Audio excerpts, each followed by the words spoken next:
Hello दोस्तों, आप सभी का श्री श्री कृष्ण इंस्टीट्यूट में स्वागत है। पुनः एक बार करेंट अफेयर्स लेके उपस्थित है और आज है 10 अक्टूबर 2020। तो आइए देखते हैं 10 अक्टूबर 2020 से कुछ महत्वपूर्ण करेंट अफेयर्स।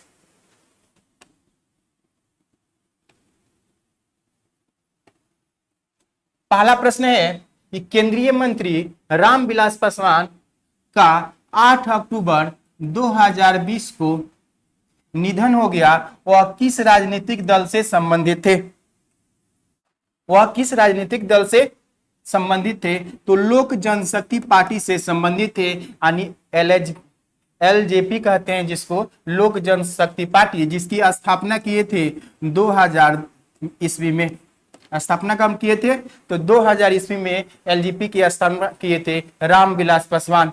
रामविलास पासवान जो है ये हमारे केंद्रीय मंत्री हैं। 1977 ईस्वी में पहली बार संसद सदस्य बने थे। 1977 ईस्वी में जनता पार्टी की सरकार में, और उसके बाद 6 प्रधानमंत्रियों के साथ कार्य कर चुके हैं। ये उर्वरक रसायन मंत्री हो, श्रम मंत्री हो, इसके अलावा रेल मंत्री हो, और 2014 से उपभोक्ता मामले एवं खाद्य एवं सार्वजनिक वितरण मंत्री बने हुए हैं। 2014 से 2014 में हाजीपुर से फिर लोकसभा सदस्य बने और 2019 में राज्यसभा सदस्य बने बिहार से ही, और उसके बाद फिर कैबिनेट मंत्री में वो उपभोक्ता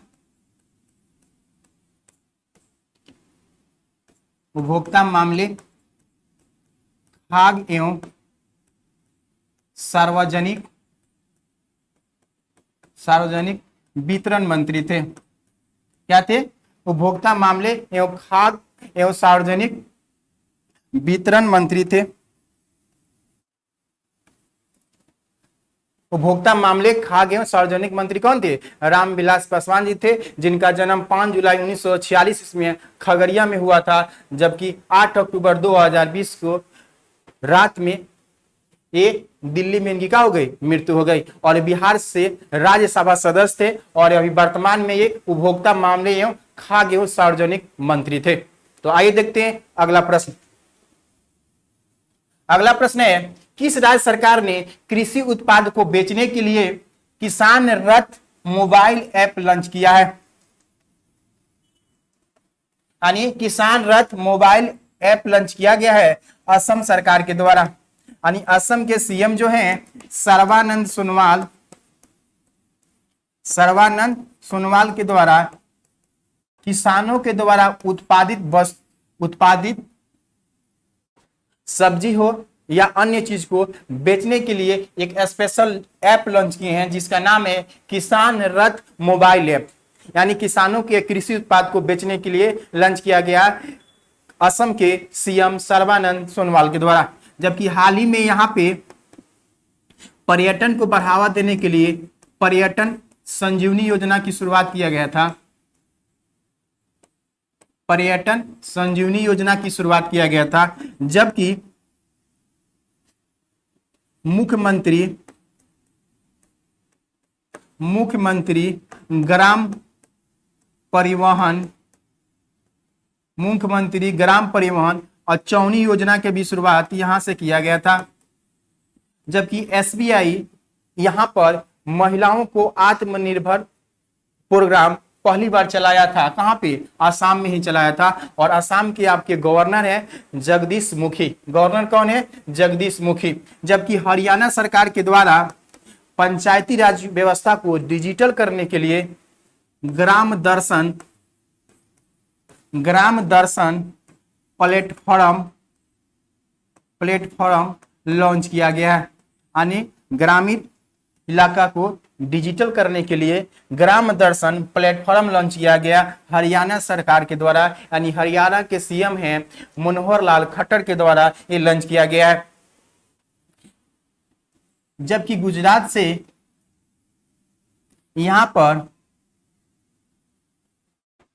यहाँ के सीएम जो हैं विजय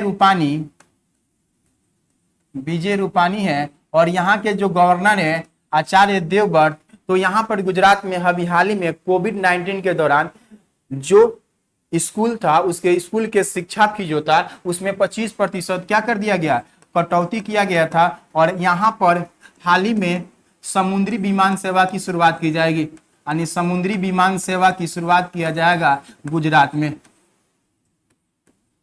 समुद्री विमान सेवा की शुरुआत किया जाएगा गुजरात में 31 अक्टूबर को, यानी 31 अक्टूबर को जो हम एकता दिवस मनाते हैं उसी दिन शुरू किया जाएगा। गुजरात को अभी हाल ही में 2 अक्टूबर को स्वच्छ भारत पुरस्कार दिया गया है, यानी स्वच्छ भारत पुरस्कार पाने वाला ये पहला राज्य है, जबकि ग्रामीण यानी गरीब कल्याण शौचालय निर्मित करने में पहले स्थान पर यूपी था, जबकि दूसरे स्थान पर आपको गुजरात था। तो आइए देखते हैं अगला प्रश्न।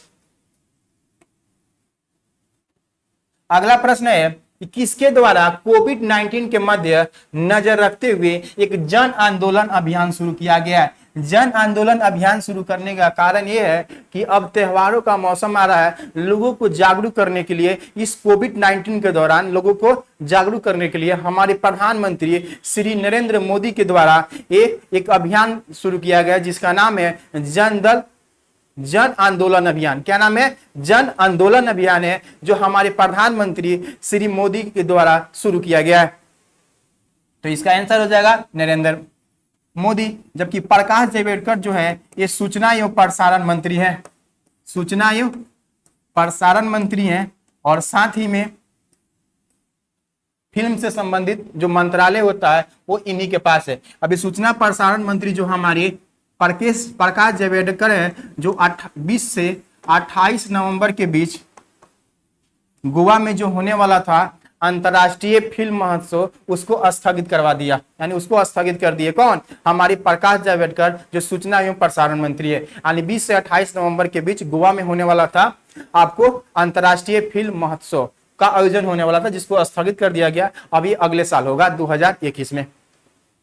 जबकि हमारे नरेंद्र सिंह तोमर कृषि एवं किसान कल्याण मंत्री हैं, इन्हीं के द्वारा किसानों से संबंधित जो 3 बिल आया था उसे संसद में प्रस्तुत किए थे हमारे नरेंद्र सिंह तोमर। जबकि हमारे रविशंकर प्रसाद जो है विधि एवं न्याय मंत्री हैं, यानी सेंट्रल में क्या है? विधि एवं न्याय मंत्री हैं रविशंकर प्रसाद। विधि एवं न्याय मंत्री जो है वो रविशंकर प्रसाद हैं। तो आइए देखते हैं अगला प्रश्न। यानी यही कोविड-19 का प्रभाव है। कोरोना वायरस के दौरान ही हमारे प्रधानमंत्री के द्वारा ये जन आंदोलन शुरू किया गया लोगों को जागरूक करने के लिए इस त्योहार के मौसम में। तो आइए देखते हैं अगला प्रश्न। देखिए अगला प्रश्न है कि आरबीआई के चौथे उप गवर्नर के रूप में किसे नियुक्त किया गया? तो हमारे इससे पहले चौथे हमारे आरबीआई में एक गवर्नर होते हैं और 4 उप गवर्नर, यानी एक गवर्नर और 4 डिप्टी गवर्नर होते हैं। तो हमारे चौथे डिप्टी गवर्नर जो थे NS विश्वनाथन, वो फरवरी महीने में ही इस्तीफा दे दिए थे, और चौथा पद क्या था? खाली था। चौथा पद क्या था? खाली था। तो हाल ही में M राजेश्वर राव को चौथे उप गवर्नर के रूप में नियुक्त किया गया। यानी हमारे आरबीआई में जो प्रमुख गवर्नर हैं, यानी जो हेड होते हैं, वो है शशिकांत दास हैं। जबकि इनकी सहयोगी यानी 4 उप गवर्नर जो हैं वो हो गए, अभी नया में आए हैं, M राजेश्वर राव, पहले से BP कानूनगो और MD पात्रा और MK जैन। यानी आरबीआई में एक गवर्नर और 4 उप गवर्नर होते हैं। तो 5 होते हैं, यानी 5 में एक मेन गवर्नर होते हैं। यानी आरबीआई गवर्नर कौन है? शशिकांत दास। जबकि उप गवर्नर है M राजेश्वर, BP कानूनगो और MD पत्रा और MK जैन। तो राजेश्वर NS विश्वनाथन के स्थान पर इनको नियुक्त किया गया चौथे गवर्नर के रूप में। जबकि आरबीआई जो है भारतीय रिजर्व बैंक, ये भारत का क्या है? केंद्रीय बैंक है, जिसकी स्थापना 1 अप्रैल 1935 ईस्वी में हुआ था। स्थापना के समय इसका हेडक्वार्टर बनाया गया था कलकत्ता, लेकिन 2 साल के बाद इसका हेडक्वार्टर कहाँ बना दिया गया? मुंबई। इसका हेडक्वार्टर कहाँ है? मुंबई और इसकी स्थापना हुई थी 1 अप्रैल 1935। ये भारत का एक केंद्रीय बैंक है, यानी बैंकों का बैंक है और सारे बैंकों पर ये नियंत्रण करता है। जैसे कि सार्वजनिक क्षेत्र में कितने बैंक है, 12 बैंक है, उस सारे बैंकों पर नियंत्रण करने का काम कौन करता है, आरबीआई करता है। तो आइए देखते हैं अगला प्रश्न। अगला प्रश्न है, वर्ष 2020 के लिए किसे साहित्य के क्षेत्र में नोबेल पुरस्कार से सम्मानित किया गया है? तो साहित्य के क्षेत्र में नोबेल पुरस्कार जो दिया गया है उनका नाम है लुईस गुलू। ये यूएसए के, यूनाइटेड स्टेट ऑफ अमेरिका के रहने वाली है और इन्हें साहित्य का नोबेल पुरस्कार दिया गया। यानी नोबेल पुरस्कार जो 6 क्षेत्रों में दिया जाता है, अभी उसके नामों की घोषणा स्वीडिश समिति जो है स्कॉटहोम, वहां से घोषणा की जा रही है। अभी हाल ही में चिकित्सा विज्ञान के लिए नोबेल पुरस्कार की घोषणा की गई है, रसायन विज्ञान के लिए किया गया है, भौतिकी विज्ञान के लिए किया गया है और हाल ही में अब साहित्य का भी घोषणा कर दिया। अब बच गया अर्थशास्त्र और शांति का नोबेल पुरस्कार, क्योंकि नोबेल पुरस्कार जो दिया जाता है वो 6 क्षेत्रों में दिया जाता है, यानी भौतिकी, रसायन और चिकित्सा विज्ञान और साहित्य विज्ञान, अर्थशास्त्र और शांति के, यानी 6 क्षेत्रों में ये नोबेल पुरस्कार दिया जाता है। अल्फ्रेड नोबेल के स्मृति पर, अल्फ्रेड नोबेल जो थे वो जो डायनामाइट की खोज किए थे उन्हीं की स्मृति पर दिया जाता है, क्योंकि उनके द्वारा कमाए हुए पैसे स्वीडिश बैंक में रखा गया, उसे जो ब्याज मिलता है वह व्यक्ति को पुरस्कार दिया जाता है जो मानवता के लिए कुछ काम करते हैं। तो ये पुरस्कार अभी हाल ही में किसको दिया गया है, लुईस गुलू को दिया गया है साहित्य का नोबेल पुरस्कार। इनकी मेन काम एक कवि है और ये कवि इनकी आवाज को देखते हुए इनको ये साहित्य का नोबेल पुरस्कार से नवाजा गया है। तो आइए देखते हैं अगला प्रश्न। अगला प्रश्न है, 42वीं जीएसटी परिषद की बैठक की अध्यक्षता किसके द्वारा किया गया है? जीएसटी कहने का मतलब होता है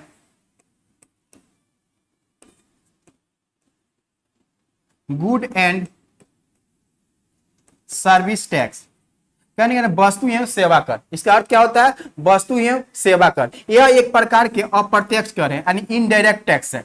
क्या है, एक प्रकार के अप्रत्यक्ष कर है।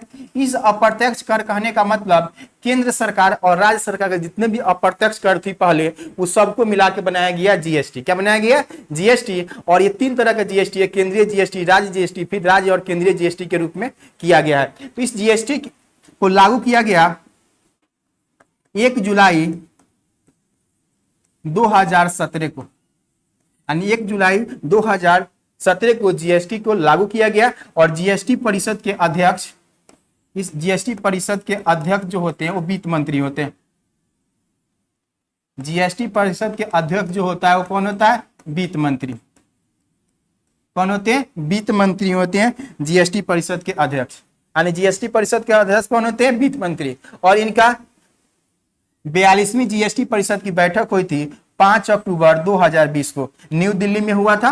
कहां हुआ था, न्यू दिल्ली में हुआ था। और इसका अगला बैठक 12 अक्टूबर को होने वाला है, यानी 12 अक्टूबर को जीएसटी का पुनः बैठक होने वाला है। कब, तो 12 अक्टूबर को। और अभी हुआ कब है, 5 अक्टूबर को हुआ नई दिल्ली में। अब ऑप्शन में देखते हैं, नितिन गडकरी जो है परिवहन मंत्री है और श्री नरेंद्र मोदी भारत के प्रधानमंत्री हैं और निर्मला सीतारमण क्या है, वित्त मंत्री। तो जीएसटी परिषद का अध्यक्ष कौन होता है, वित्त मंत्री। और वित्त मंत्री भारत के कौन है, निर्मला सीतारमण। और अमित शाह हमारे गृह मंत्री है। अमित शाह क्या है, गृह मंत्री। तो इसका आंसर हो गया निर्मला सीतारमण जो है 42वीं जीएसटी परिषद की बैठक की अध्यक्षता की। तो आइए देखते हैं अगला प्रश्न। देखिए अगला प्रश्न है कि किस केंद्रीय मंत्री ने भारतीय कपास का पहला ब्रांड और लोगो लॉन्च किया है?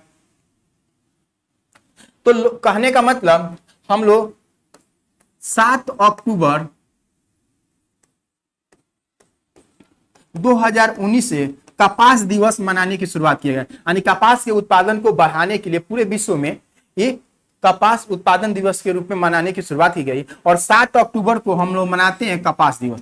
7 अक्टूबर क्या मनाते हैं, कपास दिवस। और इसी कपास दिवस के अवसर पर हमारे महिला बाल विकास मंत्री स्मृति ईरानी के द्वारा पहला ब्रांड और लोगो लॉन्च किया गया। यही ब्रांड है और लोगो। इस ब्रांड का नाम है कस्तूरी कपास। यानी इस ब्रांड का नाम क्या है, कस्तूरी, यानी कस्तूरी कपास रखा गया है। इस ब्रांड का नाम क्या रखा गया है, कस्तूरी कपास। ये लोगो में देख सकते हैं, कस्तूरी कॉटन इंडिया इसका लोगो है। और इसको लॉन्च किसके द्वारा किया गया है, तो स्मृति ईरानी के द्वारा लॉन्च किया गया है। और स्मृति यानी क्या है, तो महिला एवं बाल विकास मंत्री, महिला बाल विकास मंत्री हैं। इन्हीं के द्वारा कपास का पहला ब्रांड एवं लोगो लॉन्च किया गया। देखिए कपास जो होता है इसका उत्पादन खासकर काली मिट्टी में सर्वाधिक होता है और भारत में कपास का सर्वाधिक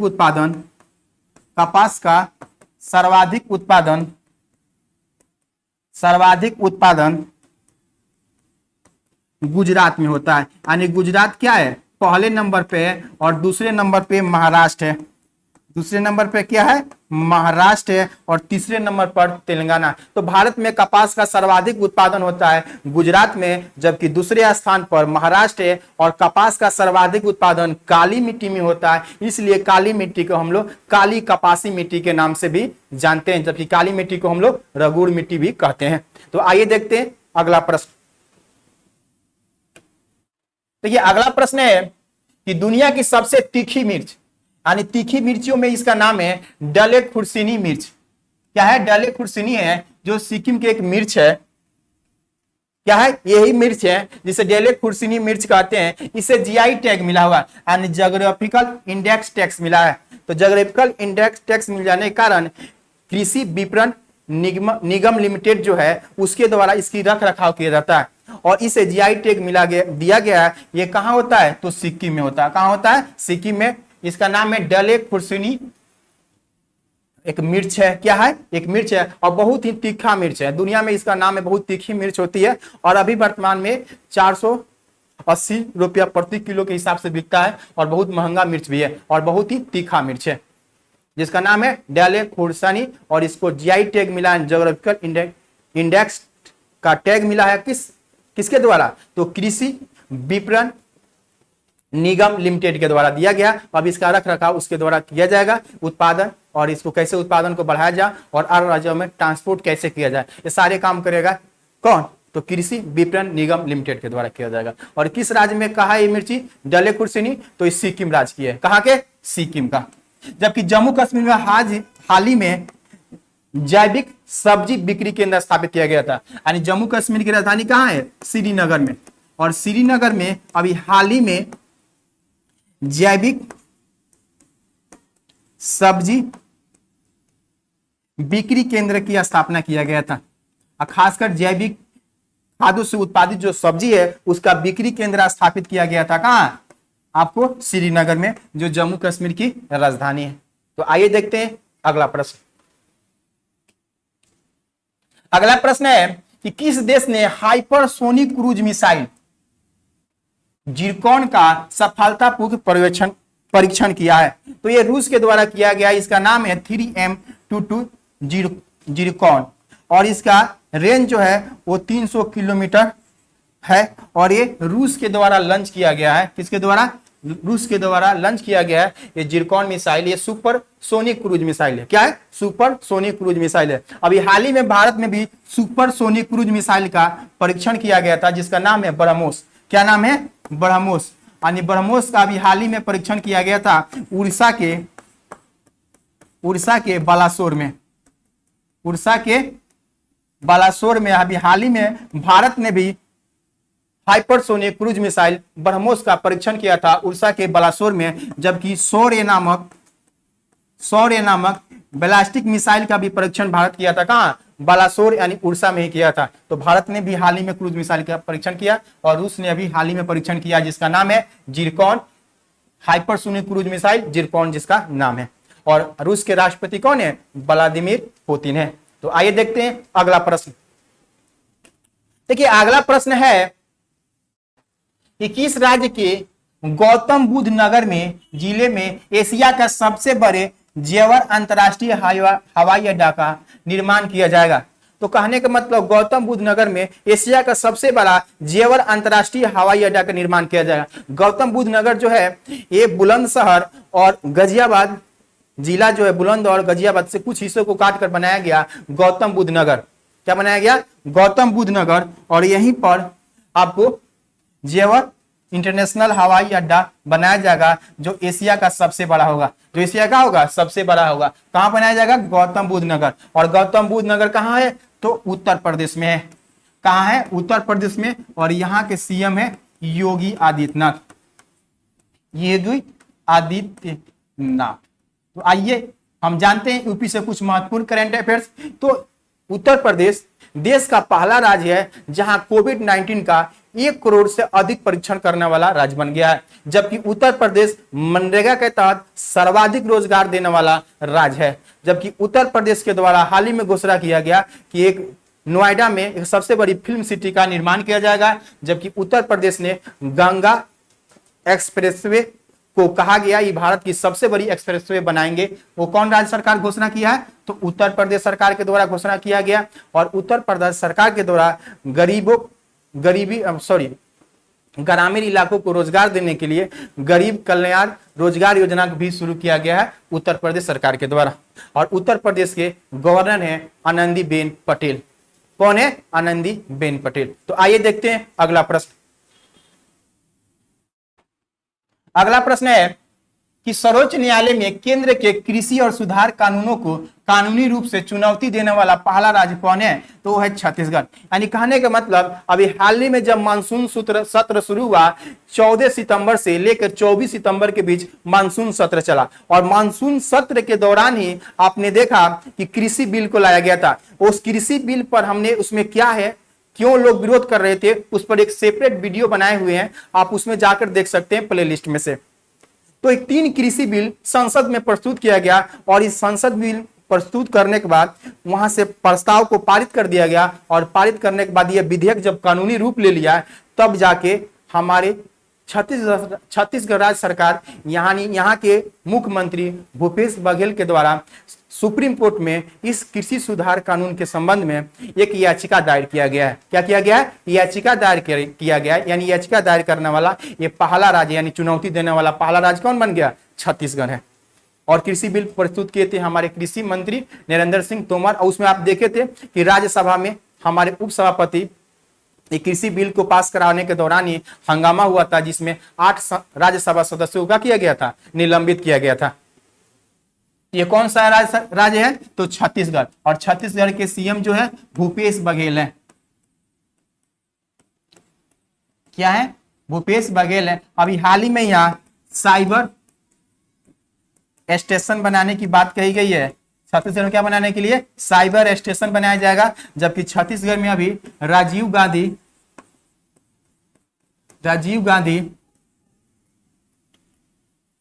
गांधी किसान न्याय योजना की शुरुआत किया गया है।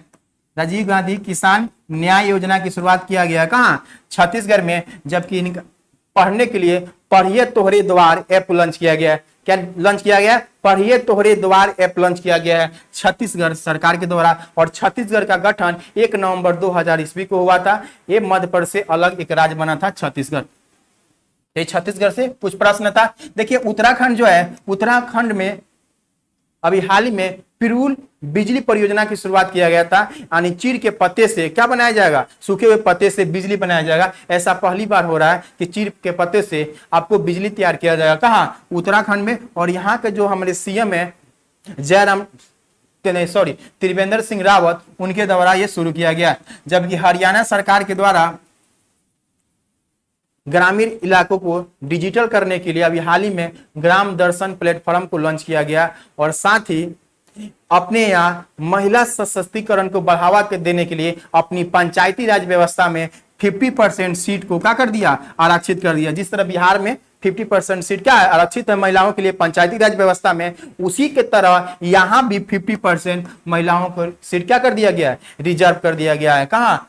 हरियाणा में। अभी पंजाब के जो हमारे सीएम है कैप्टन अमरिंदर सिंह, इनके द्वारा हाल ही में ग्रामीण क्षेत्रों में खेल को बढ़ावा देने के लिए 750 ग्रामीण स्टेडियम बनाने की बात कही है। कौन? पंजाब सरकार के द्वारा की गई। तो आइए देखते हैं अगला प्रश्न।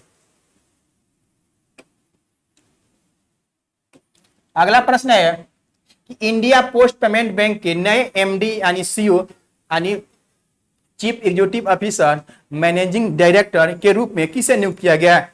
तो वो नियुक्त किया गया है जेके वेंकट रमू को। किनको? यानी पहले सुरेश सेठी थे, अभी हाल ही में बनाए गए हैं कौन? जेके वेंकट रमू। यानी इंडियन पोस्ट पेमेंट बैंक जो है इसकी स्थापना 2018 में किया गया था।